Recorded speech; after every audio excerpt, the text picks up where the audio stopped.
ನೀ ಭಯ ಪಡಬೇಡ ಆಯ್ತಾ. ಡಾಕ್ಟರ್ ಫರ್ನಾಂಡಿಸ್ ನಾಳೆ ಬರ್ತಾರೆ. ಅಲ್ಲಿ ಹೋಗಾದ್ಮೇಲೆ ಮೆರ್ಸಿ ನೋಡ್ಕೋತಾಳೆ. ಸಿಸ್ಟರ್, ನಮ್ಮ ರೈಟಲ್ಲಿರೋ ಪೇಷಂಟ್ನ ಕರ್ಕೊಂಡು ಹೋದ್ರ? ಇವಾಗ ಕರ್ಕೊಂಡು ಹೋದ್ರು. ಏನಾಯ್ತು ಸರ್? ಕಮಾನ್.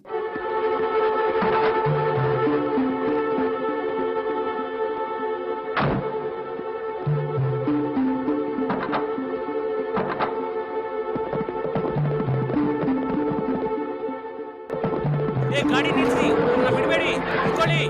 Stop stop stop. ಗಾಡಿ ನಿಲ್ಸಿ. ಬೇಗ ಗಾಡಿ ತೆಗೀರಿ. ಏನ್ ಪ್ರಾಬ್ಲಮ್? ಅವ್ರಿಗೆಲ್ಲ ಹುಚ್ಚಿಡ್ದಿದೆ, ನಮ್ಮನ್ನೆಲ್ಲ ಹೊಡೆಯಕ್ ಬರ್ತಿದ್ದಾರೆ. ಬೇಗ ತೆಗೀರಿ. ಅಯ್ಯೋ ದೇವ್ರೆ, ಬೇಗ. Stop stop stop.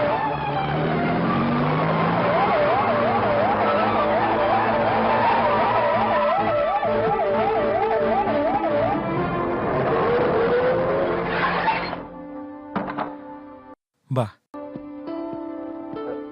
ತುಂಬಾ ಥ್ಯಾಂಕ್ ಯು. ಅದೆಲ್ಲ ಇರ್ಲಿ. ಅಲ್ಲೂ ದುಡ್ಡು ಕೊಡಿ. ಓ ಸಾರಿ, ಎಷ್ಟಾಯ್ತು? 75. ಬ್ಯಾಲೆನ್ಸು ನೀವೇ ಇಟ್ಕೊಳ್ಳಿ. ಇದು 20 ರೂಪಾಯಿ. ಓ sorry sorry. Thank thank you. You.